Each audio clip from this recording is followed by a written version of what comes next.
नमस्कार दोस्तों, कैसे हैं आप सब।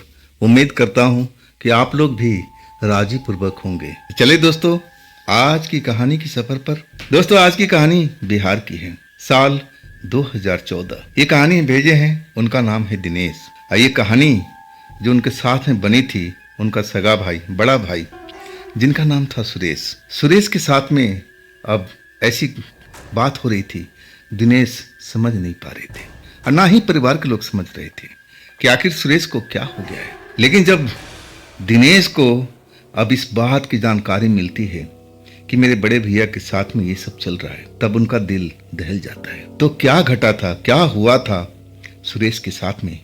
क्या उनके साथ में कुछ बुरा चल रहा था? तो आइए इस कहानी की तरफ चलते हैं और जानने की कोशिश करते हैं कि ऐसी क्या घटना घट रही थी सुरेश के जीवन में, जिसको देख करके दिनेश और उनका परिवार डर चुका था।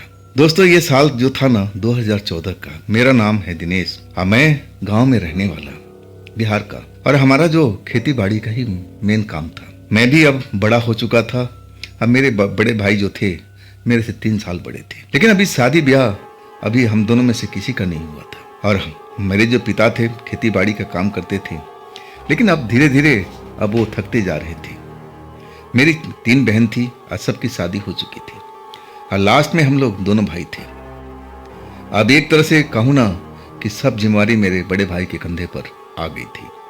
खेती बाड़ी देखना, खेत की रखवाली करना। अब पिता तो ज़्यादातर अब घर पर ही अब थोड़े बहुत काम कर लेते थे, लेकिन थक जाते थे। एक बीमारी से ग्रसित भी थे, तो डॉक्टर ने उनको बोला था कि ज़्यादातर उनको आराम किया जाए और वक्त पर दवाई खिलाया जाए। अब हमारे खेत में मक्का का फसल हुआ था। मक्का का फसल इन साल बहुत अच्छी हुआ था। मक्का तैयार हो चुका था और कुछ दिनों के बाद मक्का कटने वाला भी था। और उसी बीच ये घटना हमारे साथ में घट रही थी। कई दिनों से मैं भी नोटिस कर रहा था कि जो मेरे बड़े भाई हैं सुरेश, बिल्कुल खोए खोए से रहते हैं। मैं उनसे हंसी मजाक करता था, लेकिन वो पहले हंसी मजाक का जवाब हंसी मजाक में देते थे, लेकिन वो बिल्कुल बात ही नहीं करते थे। घर में आते थे, अगर उनको कोई खाने के पूछ लिया तो खा लेते थे, नहीं तो उनको भूख लगती ही नहीं थी। ऐसा उनके साथ में क्या हो गया था? एक तो हमारे पापा का तबीयत खराब, हम लोग पूरा परिवार चिंतित थे, और ऊपर ये भाई के साथ में ऐसा क्या हो रहा था, कुछ समझ में नहीं आ रहा था। भाई जो थे ना, ज़्यादातर अकेला बैठना पसंद कर रहे थे। जब कोई घर में ना हो, ऐसे घर में जाकर बैठ जाते थे और आंखें ऊपर करके ना जाने क्या सोचती रहती थी। अब हमारे परिवार के लोग अब मेरे बड़े भाई के ऊपर चिंता करने लगे। हम मैं भी बड़ा परेशान था अपने भाई का रवैया देख करके, बदला हुआ रूप देख करके। मैं अपने भैया से पूछता था कि अरे भैया, हुआ क्या आपको? ये आप ऐसे क्यों अपनी हालत बना के रखते हो? क्या सोचते रहते हो? तब मेरे बड़े भाई अब मेरे को अब एक तरह से घुड़की देते, चुप रहा, मैं ठीक हूं ना, मुझे क्या हुआ है? मैं डर जाता था उनकी घुड़की के आगे। अब फिर मैं उनसे कुछ पूछ ही नहीं पाता था। अब घर के लोग बड़ा परेशान। अब वो उनका सेहत भी धीरे धीरे घटने लगी थी, चेहरा पीला पड़ने लगा था। आखिर भैया का क्या हो गया है? सब लोग परेशान। अब एक तरह से डॉक्टर के पास भैया को ले जाया गया, सारा कुछ टेस्ट हुआ, लेकिन ऐसा कुछ निकला ही नहीं। डॉक्टर भी कह रहे थे कि विटामिन की कमी है और कोई विशेष बात नहीं है, दवा खिलाइए और आराम आ जाएगा। लेकिन जो मर्ज थी ना, धीरे धीरे बढ़ती जा रही थी। जहां दवा खाने के बाद कम होना चाहिए, और वो तो मर्ज बढ़ता जा रहा था। अब तो वो बिल्कुल अकेले रहने लगे। हम दोनों भाई खेत में जाते थे रखवाली करने के लिए। हमारा मचान बंधा हुआ था। अब मक्का बिल्कुल तैयार हो चुका था और कुछ दिनों के बाद कटना था, और उस टाइम रखवाली की बहुत ज़रूरत थी। अब एक तरह से कहूँ ना कि मैं भैया को ले जाना नहीं चाहता था, लेकिन मैं थोड़ा डरपोक किस्म का इंसान था, डरता था अकेले में। भैया अब जानबूझ करके वो अब उस जगह पर आ जाते थे। मेरी माँ कहती थी कि बेटा तू रहने दे, दिनेश चला जाएगा। लेकिन भैया गुस्सा हो जाते थे, अरे कैसे जाएगा दिनेश, मैं हूं ना, मैं जाऊंगा ना। कड़क आवाज में बात करते थे माँ से। उनका रूप बदला हुआ, आवाज बदल जाती थी जब वो बातचीत करते थे। एकदम अलग सा माहौल हो जाता था घर का। सब लोग अब एक तरह से सुरेश की तरफ देखने लगते थे। अब मैं तो बहुत खौफ खाता था भैया से कि अचानक भैया को ये सब क्या चल रहा है, ऐसा क्या बात होगी, कौन सा मर्ज अब उनको आ घेरा है। लेकिन जब इस मर्ज का पता चला ना, तो मैं कहूँ ना कि मेरा कलेजा कांप गया था। वो रात थी जब हम मचान पर गए हुए थे रखवाली करने के लिए। अब भैया जब बाहर निकलते थे ना, तो थोड़ा सा चहकने लगते थे। जब वो अपने खेत के पास पहुंचते थे ना, अब उनकी उदासी जो थी ना, वो थोड़ा कम हो जाती थी। मेरे से ही बात करते थे, और छोटे कैसा है, सब कुछ सही चल रहा है ना। तब मैं भैया का वो बदला हुआ रूप घर में कुछ और खेत में पहुंचते ही ना जाने उनको क्या हो जाता था, चहकने लगते थे। घर में तो जैसे उदास हो जाते थे, जैसे उनका कोई सगे संबंधी मर चुका है जिसकी मातम मना रहे हैं। ऐसा क्यों ये करते थे, मुझे कुछ पल्ले नहीं पड़ रहा था। खैर दवाई भी चल रहा था, डॉक्टर से इलाज भी चल रहा था, और हमें लगा कि चलो दवाई का असर हो रहा है, धीरे धीरे भैया मेरे सही हो जाएंगे। आखिरकार जब हम मचान पर पहुंचे, मैं उस दिन थका हुआ था। दिन भर खेत में काम और भी था जिसमें हम लगे रहे। भैया तो घर पर ही रहते थे। अब एक तरह से उनको बीमार घोषित किया गया था परिवार वालों ने। दवाई चल रही थी, दवाई खा रहे थे, देख रेख हो रहा था। मैं थका हुआ था। जब मैं मचान पर गया ना, ठंडी ठंडी हवा चल रही थी। मुझे कब नींद आ गया मुझे पता ही नहीं चला। मेरे बगल में मेरे भैया लेटे हुए थे, लेकिन वो जगे हुए थे कि सोए हुए मुझे नहीं पता। आखिरकार जब मेरी आँख खुली ना, तो सही मायने में मेरे बगल में भैया लेटे नहीं थे। कब मचान से उतर करके कहाँ गए मुझे पता ही नहीं चला। मैं अब रात के टाइम अकेले घबरा गया था। मैं भैया को आवाज़ देना चाहता था, लेकिन ना जाने क्यों ऐसा लग रहा था कि नहीं, रात के टाइम शोर नहीं करना चाहिए, किसी को नाम लेकर के पुकारना नहीं चाहिए। अब एक तरह का मैं इसी घेरे में बंधा हुआ था। जैसे मेरे परिवार के लोग कहते थे कि देखो दिनेश, पीछे से किसी को आवाज़ मत देना। दूसरा चीज़, रात के जब अकेले में रहो ना, चाहे अपना सगा भाई क्यों ना हो, उसके नाम से बिल्कुल नहीं पुकारना। अब ऐसा मेरे परिवार के लोग क्यों कहते थे मुझे आज तक समझ में नहीं आया। अब मैं बताऊं, उस रात को जब मेरे भैया नज़र नहीं आए ना, तो मैं परेशान हो चुका था। आसपास देखने लगा, लेकिन भैया का कहीं आता पता नहीं था। मैं सोचा कि बगल में अब एक नदी है, कहीं बाथरूम करने गए होंगे, वक्त लगेगा। मैं ज़्यादा सोचा विचारा नहीं। या हो सकता है हमारे खेत में कोई जानवर घुस गया हो, भैया भगाने गए होंगे। ये कोई बड़ी बात नहीं थी। मैं अभी भी मेरा नींद पूरा नहीं हुआ था, अभी तो रात बाकी थी। मैं फिर आराम से लेट गया। दोबारा जब मेरी आँख खुली ना, तो सुबह हो चुका था। अब भैया मेरे बगल में लेटे हुए थे।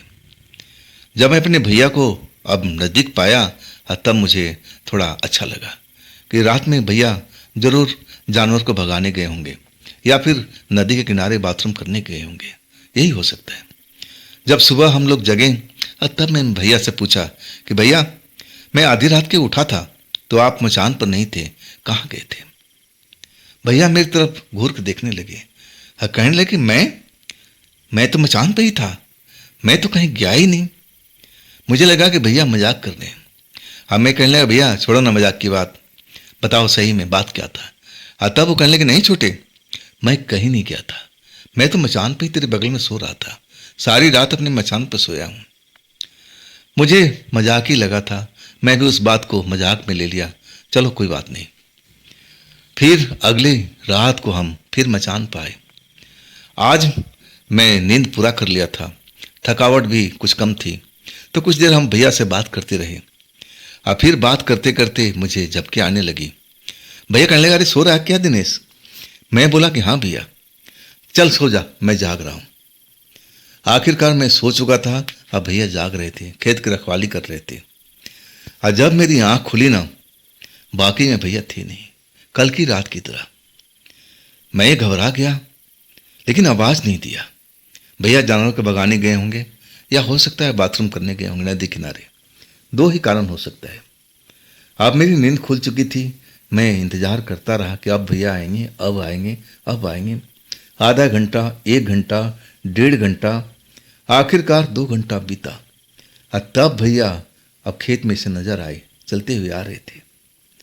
वो बिल्कुल सीधा देख रहे थे, जैसे उनको कोई खींच रहा हो, कोई धकेल रहा हो। आखिरकार मचान पर आए। अब बिना कुछ सोचे समझे मचान पर चढ़ करके अब मेरे बगल में आके लेट गए। और जबकि मैं बैठा हुआ था, जगा हुआ था, वो कुछ नहीं बोले, बस गिरते ही जैसे गहरी नींद में आ गए हों, खर्राटे भरने लगे। अब तो मैं उनकी हालत देख करके थोड़ा चिंता में पड़ गया था कि भैया ऐसा क्यों बर्ताव कर रहे हैं, आखिर इनके साथ में क्या हुआ है, कहाँ गए थे, कहीं इनके नींद की बीमारी तो नहीं है, कहीं जो मैं सुना था कि लोग नींद में चलना शुरू कर देते हैं, इधर उधर घूमना शुरू कर देते हैं, कहीं भैया के साथ में ऐसी कोई बात तो नहीं हो रही। मेरे मन में चिंता बहुत थी। आखिरकार जब सुबह हम जागे, भैया फ्रेश नींद अब हो चुके थे, और तब मैंने वही सवाल पूछा कि भैया आज रात भी आप मचान पर नहीं थे, कहाँ गए थे। भैया मुझे डांटने लगे, कहने लगे तेरा दिमाग खराब हो गया छोटे, अरे मैं तो मचान पर ही था, मैं तो उतरा तक नहीं। अब तू कैसे कह रहा है कि मैं मचान से उतर करके कहीं गया था और फिर मैं मचान पर चढ़ गया, सो गया बिना मेरे से बात किए हुए। वो मुझे डांटने लगे। मैं चुप हो गया। आखिर बड़े भाई थे, अब मैं इज्जत भी करता था, डरता भी था। बात को मैं अब एक तरह से टाल दिया, लेकिन ये बात अपनी माँ को जरूर बताया। माँ कहने लगी, अरे कहाँ गया होगा, अब कोई जानवर आ गया और भगाने गया होगा, ये कौन सी बड़ी बात है, तू क्यों चिंता कर रहा है। वाकई में मेरी बात को माँ भी नहीं समझ पाई थी, जो मैं चिंता कर रहा था उनको समझना चाहिए था, लेकिन वो भी टाल गई थी। अब मैं सोचने लगा कि भैया की रखवाली करना चाहिए, मुझे देखना चाहिए कि आखिर भैया कहाँ जाते हैं, खेत में कहाँ जाते हैं, क्या करते हैं, क्या वास्तव में जानवर भगाने के काम करते हैं या फिर कुछ और। उस रात हम दोनों भाई खाना वाना खा करके मचान पर चले गए थे। मचान पर रखवाली कर रहे थे। हम दोनों कुछ देर बात करते रहे। आखिरकार मैंने अब सोने की एक्टिंग करने लगा कि भैया मुझे अब नींद आ रही है, मुझे अब एक तरह से नींद आ रही है, मैं गहरी नींद में जा रहा हूँ, मुझे उठाइएगा मत। भैया कहने लगे, तू सो जा, मैं जाग रहा हूँ ना, मैं काफ़ी देर तक जागता रहूँगा और रखवाली करता रहूँगा, कोई बात होगी तो मैं तुझे जगा दूंगा। मैं जगा हुआ था। अब भैया काफ़ी देर तक जगे हुए खेत के निहारते रहे और आसमान में चांद भी निकला हुआ था और कभी कभी चांद की तरफ निगाहें मारती थी। रात ज़्यादा अब हो चुकी थी। आवाज़ें अब कुछ नदी किनारे से आने लगी थी, जैसे कोई जानवर है, कोई गिदड़ है, कुछ ऐसा ही आवाज़ अब नदी किनारे से आती थी। और वो आवाज़ सुनकर मुझे डर लग रहा था। गिदड़ का रोने की आवाज़ मुझे ऐसा ही महसूस हो रहा था। आखिरकार भैया अब एक तरह से जम्हाई लेने लगे, नींद उनको आने लगी और वो अपने अब जगह पर सो गए। मुझे देख के बड़ा अच्छा लगा, चलो भैया मेरे बगल में सो गए हैं। लेकिन अभी मैं अब एक तरह से रखवाली कर रहा था, अपने नींद को भगा दिया था। मैं देखना चाहता था कि सोने के बाद भैया जाते कहाँ हैं। आखिरकार 1 घंटा बीत चुका था। मुझे भी अब नींद आने लगी थी और नदी के किनारे की तरफ से वही गिदड़ों की आवाज़ रोने की सुनाई पड़ रही थी। अब अचानक भैया उठ करके बैठ गए, ना तो मेरी तरफ देखे ना इधर उधर, मचान से जल्दी जल्दी उतर गए और खेतों का मुंडेर पकड़ करके नदी के रास्ते वाले पर चल पड़े। अब जब मैंने देखा ना भैया की हालात, मुझसे रहा नहीं गया। अब मैं एक तरह से पीछा करने लगा। मैं भी मचान से उतरा। अब भैया से थोड़ी दूरी पर अब थोड़ा सा गैप रख करके मैं भी उनके पीछे पीछे चलने लगा। आगे आगे वो चलते जा रहे थे और पीछे पीछे मैं डरा हुआ था अंदर से। और अब तेज तेज अब गिदड़ों की रोने की आवाज़ आ रही थी नदी किनारे की तरफ से, और वहाँ पर शमशान भी था। मेरा दिल कांप रहा था कि कहीं भूत प्रेत कोई नजर आ जाए, लेकिन भैया रोक नहीं रहे थे। आखिरकार नदी के किनारे पर हम पहुंच गए थे। भैया आ चुके थे। नदी के तट पर एक पेड़ था। वो पेड़ था बरगद का, बहुत पुराना पेड़ था। आज जब कोई मर और जाता था ना, तो उसका मटका वगैरह वहीं पर टांगते थे। अब वैसे तो एक पीपल का पेड़ था, लेकिन वो छोटा था और उस पर भी लोग टांगते थे, लेकिन जब उस जगह नहीं होती थी, कई बार ऐसा हुआ कि मटका टूट जाता था, तो बरगद के पेड़ के पास में टांग देते थे। और वो जगह रात के टाइम में बड़ा ही एकदम भयानक हो जाती थी। अब मुझे तो गांव वालों ने, लड़कों ने बताया था कि देख, रात के टाइम नदी के किनारे उस पेड़ के पास में तो जाना मत, पीपल बरगद के पेड़ के पास में, वहां पर आत्माएं रहती हैं और वो कुछ भी कर सकती हैं। मेरी तो जान निकली जा रही थी, लेकिन भैया आकर के उसी पेड़ के पास में, बरगद के पेड़ के पास में अब आकर के बैठ गए थे। हाँ, मैं उनसे कुछ दूरी बना करके अब एक ओट में था। मैं देखना चाहता था कि भैया यहाँ क्यों आए हैं। आखिरकार कुछ ही मिनट बीता था, तभी नदी के किनारे से एक औरत नजर आई, लाल कपड़ा पहने हुए, लाल साड़ी, सीधा मेरे भैया के पास आ गई थी। भैया के बाहों में भर करके जैसे प्यार कर रही है। अब भैया तो जैसे अपना होश खोए हुए थे। अब उनके साथ क्या चल रहा है शायद भैया महसूस कर रहे थे या नहीं कर रहे थे। अब वो लाल कपड़ों वाली औरत भैया से लिपटी हुई थी। अब मुझे तो देख करके शर्म भी आ रही थी, लज्जा भी आ रहा था कि भैया ये सब क्या कर रहे हैं। आखिरकार मैं वो खेल तो समझ गया था। इसके बाद मैं कुछ बोला नहीं। 2 घंटे तक वो सब खेल चलता रहा। इसके बाद वो औरत नदी के तट की ओर चलने लगी। इसके बाद भैया भी उठ खड़े हुए। जिस रास्ते से आए थे और उसी रास्ते से, जैसे वो कंप्यूटर हो, कोई मशीन हो, ना इधर ना उधर देखना, सीधे अपने रास्ते पे चलना, और उसी तरह चल रहे थे। मैं अब उनके पीछे पीछे चल पड़ा था। वो मचान पर मेरे से आगे चढ़ गए और अपनी जगह पर जाकर सो कर खराटे भरने लगे।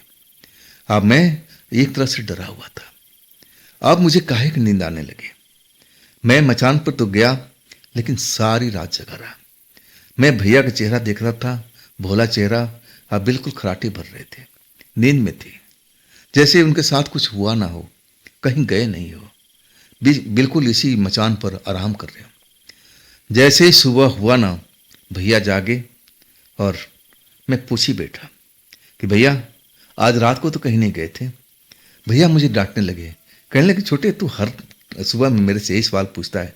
अरे मैं कहाँ गया था, कहीं तो नहीं गया था, काफ़ी देर तक बैठा रहा, रखवाली करता रहा, या फिर मैं सो गया था, कहाँ जाता मैं।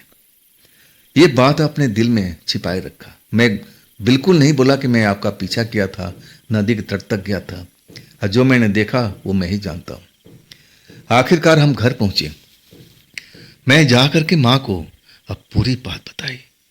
जैसे ही मैंने बात बताई, माँ की आंखें बड़ी बड़ी हो गई थी, डर गई थी, और कहने लगे कि दिनेश तू झूठ तो नहीं बोल रहा। तब मैंने बोला माँ कसम खिला ले, मैं झूठ नहीं बोल रहा। अब भैया का मर्ज का पता चल गया है कि भैया के साथ में क्या हो रहा है। नदी के किनारे से एक लाल साड़ी वाली महिला आती है और भैया से प्यार करती है। ये तो प्यार के जाल में फंस गए। मुझे अभी तक नहीं पता था कि औरत इंसान थी या प्रेतनी थी। जब मेरी माँ ने जब पूरी कहानी सुनी ना, तो एकदम रोने लगी थी। अब एक तरह से कहने लगी, देख दिनेश, जो औरत है ना, जहाँ तक मेरा अनुमान है वो इंसान नहीं है, वो एक प्रेतनी है। तेरे भैया को अपने वश में कर रखी है। ये बात ठीक नहीं है। तेरे भैया के साथ में कुछ भी हो सकता है। हमें अब तांत्रिक सहारा लेना पड़ेगा। और वही हुआ। वो बात धीरे धीरे अब मेरे पिता के कान में पहुंची, और इसके बाद हर परिवार के कानों में पहुंच चुकी थी। सब भैया को घूर घूर कर देख रहे थे कि भैया कोई अजूबा है, ये इंसान नहीं है, कुछ और है। ऐसे हमारे परिवार के साथ घूर कर देख रहे थे। आखिरकार मेरे पिता एक तांत्रिक को ले आए। तांत्रिक ने देखते ही कह दिया कि हाँ, ये आत्मा के साथ में है, ये रात को जाता है, आत्मा से मिलता है। आत्मा ने इसको अपने पूरे बस में कर रखा है, और वो एक प्रेतनी है। अब तो घर में कोहराम मच गया था, लेकिन तांत्रिक बाबा कहने लगे कि अभी देर नहीं हुआ है, सब कुछ मैं सही कर दूंगा। फलाना फलाना चीज़ की ज़रूरत है, पूजा पाठ होगा। हाँ, थोड़ा टाइम जरूर लगेगा इस पूजा में करने में, ये पूजा रात को होगा। हाँ, मैं सब कुछ सही कर दूंगा। वही हुआ। जो जो चीज़ का ज़रूरत था पर्ची बनाया गया, और मेरे पिता सब सामान लेके आए। अब मेरे घर के आंगन में ही पूजा हुआ। पूजा में अब ना जाने क्या क्या हुआ, मैं देख ही नहीं पाया था। मुझे तो डर लगता था, मैं तो जाके सो गया था। हाँ, सुबह में इतना पता लगा कि तांत्रिक बाबा झाड़ फूक हो गया है, और इसके बाद जो प्रेतनी का साया है अब मेरे भाई के ऊपर से उतर गया है। लेकिन वो जाते जाते बाबा बोले थे कि इसको खेत में जाने की जरूरत नहीं है। अभी भी इस पर हमला हो सकता है। वो प्रेतनी अब इसको भटकाने की कोशिश कर सकती है, कुछ और कर सकती है, कोई और प्रेतनी को भेज सकती है। तो आखिरकार घर वाले डर चुके थे। अब दिनेश भैया, सुरेश भैया और मैं उस खेत में जाते नहीं थे। जब मक्का का फसल कट गया ना, तब हमारी जान में जान आई थी। इसके बाद भैया को मैं मजाक में कहने लगा, जब भैया की शादी हो रही थी, कि भैया तुम्हारी शादी तो पहले हो चुकी है नदी किनारे वाली प्रेतनी से। तो भैया एकदम गुस्सा हो जाते थे, मुझे मारने दौड़ते थे। हाँ, मैं तब जोर जोर से हंसता था। मेरी माँ जब सुनती थी तो मेरे अपना राज हो जाती थी। कहती, दिनेश नहीं बेटा, ऐसी बात नहीं बोलना चाहिए, ये तो किसी के साथ में हो सकता है, तेरे साथ भी हो सकता है, किसी और के साथ भी हो सकता है। तेरे भैया के साथ में हुआ, वो जानबूझ के थोड़ी किया था। वो प्रेतनी थी। तेरे भैया उस खेत में रहते थे और वो खेत में रखवाली करते थे। उनको जानवर का शक हुआ तो खेत में चले गए। प्रेतनी उस जगह पर थी और प्रेतनी ने उनका मन को एक तरह से बस में कर लिया और उसके जाल में फंस गए। चलो अच्छा हुआ कि तूने सब कुछ देख लिया, नहीं तो अब तुम्हारे भैया के साथ में न जाने क्या होता। अब वाकई में बड़ा सीरियस मैटर था, जिसको मैं मजाक में शुरू में लिया था। मेरे परिवार वालों ने, उनको लगा था कि उनकी तबीयत खराब हो गई है, लेकिन ऐसा कुछ नहीं था। वो तंत्र मंत्र का मामला था और आखिरकार वही हुआ। मेरे भैया का शादी वादी हो गया और मैं तो बहुत खुश था कि चलो अब हमारे भैया बिल्कुल सही हैं, अब किसी बात का चिंता फिक्र नहीं है। लेकिन डर आज भी लगता है जब हम उस खेत में जाते हैं, कोई ना कोई फसल उगता रहता है, तो रात के टाइम मेरी तो हिम्मत खास करके नहीं करती। अब भैया तो बिल्कुल उस खेत में दिन में जब शाम होने लगती है ना, तो डर जाते हैं। कहते हैं चल छोटे, बस हो गया, कल देखेंगे। तो दोस्तों, ये थी आज की घटना जो हमें भेजे हैं दिनेश जी, बिहार के रहने वाले। तो ये घटना आपको कैसी लगी कमेंट में ज़रूर बताइएगा। दोस्तों, अगर आपके पास भी ऐसी कोई घटना है जो आप मुझे बताना चाहते हो, तो आप मुझे इंस्टाग्राम पर या मेरे व्हाट्सएप नंबर पर आप मुझे भेज सकते हो। दोस्तों, ये भी चैनल आप ही का है, तो इसको भी अपना प्यार दीजिए, लाइक कीजिए, सब्सक्राइब कीजिए। फिर हम कल की रात मिलते हैं इसी जगह पर, इसी चैनल पर, इसी टाइम में। आप लोग अपना ख्याल रखिएगा। नमस्कार।